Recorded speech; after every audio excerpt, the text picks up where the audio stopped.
একদিন এক ছোট্ট কুকুরছানা ছিল, যার নাম ছিল মিষ্টি। সে তার মায়ের সাথে একটি ছোট ঘরে থাকত। খেলাধুলা আর নতুন জিনিস দেখতে তার খুব ভালো লাগত। একদিন সে মায়ের অজান্তেই বাড়ি থেকে বেরিয়ে পড়ল নতুন অ্যাডভেঞ্চারের খোঁজে। বনের পথে তার দেখা হলো এক বয়স্ক ও জ্ঞানী পাহাড়ি কুকুরের সাথে। পাহাড়ি কুকুরটি বলল, এই বনে একা ঘুরে বেড়ানো ঠিক না, এখানে অনেক বিপদ আছে। কিন্তু দুষ্টুমি প্রিয় মিষ্টি তা শুনল না, বরং সে পাহাড়ি কুকুরটির সাথে বনের আরও গভীরে যেতে লাগল। ধীরে ধীরে তারা একসঙ্গে খেলতে খেলতে খুব ভালো বন্ধু হয়ে গেল।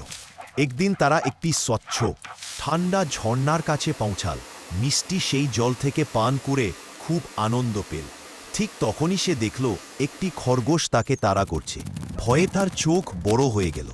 কিন্তু তার নতুন বন্ধু পাহাড়ি কুকুরটি দ্রুত এগিয়ে এসে খরগোশটিকে তাড়িয়ে দিল। মিষ্টি বুঝতে পারল সে আজ সত্যিকারের একজন রক্ষাকর্তা বন্ধু পেয়েছে। সে পাহাড়ি কুকুরটিকে ধন্যবাদ জানিয়ে বলল, আমি এখন মায়ের কাছে ফিরে যেতে চাই।